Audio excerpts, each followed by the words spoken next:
Assalamualaikum warahmatullahi wabarakatuh. Perkenalkan, saya Israelia dari STI Arisala Sumatera Barat. Ini mempresentasikan mata kuliah evaluasi proyek. Baik, kita akan membahas tentang studi kelayakan bisnis dan evaluasi proyek. Mulai dari pengertian kelayakan bisnis, yaitu studi kelayakan bisnis menjadi hal utama yang perlu dipersiapkan ketika akan memulai usaha. Berdasarkan pendapat dari Kasmir dan Jafar bahwa studi kelayakan bisnis adalah sebuah kegiatan yang digunakan untuk mempelajari secara mendetail tentang sebuah usaha atau bisnis yang sedang dijalankan, guna menentukan layak atau tidaknya bisnis tersebut. Kelayakan artinya, apakah usaha yang dijalankan akan memberikan manfaat yang lebih besar dibandingkan dengan biaya yang akan dikeluarkan. Layak bukan berarti hanya memberikan keuntungan bagi yang menjalankan, namun juga bagi investor, kreditur, dan pemerintah dan masyarakat luas. Manfaat kelayakan bisnis. Yang pertama, pihak kreditur menggunakan laporan untuk studi kelayakan.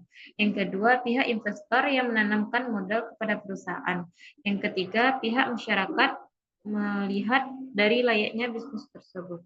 Yang keempat, pihak manajemen perusahaan menggunakan laporan untuk melihat besaran laporan dana yang dibutuhkan. Dan yang kelima, pihak pemerintah memberikan izin dari pemerintah yang terkait.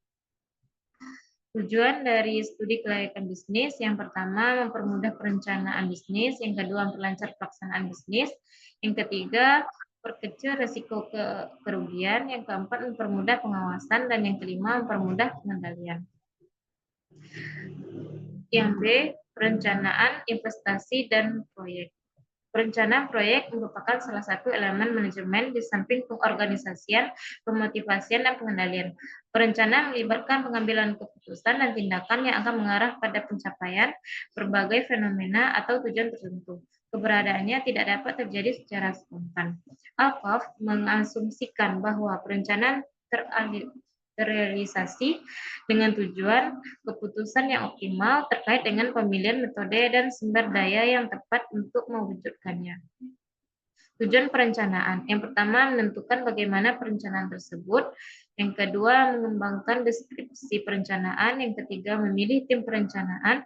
Yang keempat, mengidentifikasi hasil kerja. Yang kelima, mengidentifikasi kegiatan. Yang keenam, memperkirakan kebutuhan sumber daya dalam kegiatan. Yang ketujuh, memperkirakan waktu. Yang kedelapan, mengembangkan jadwal. Yang kesembilan, mengembangkan anggaran dan manajemen risiko pendapatan.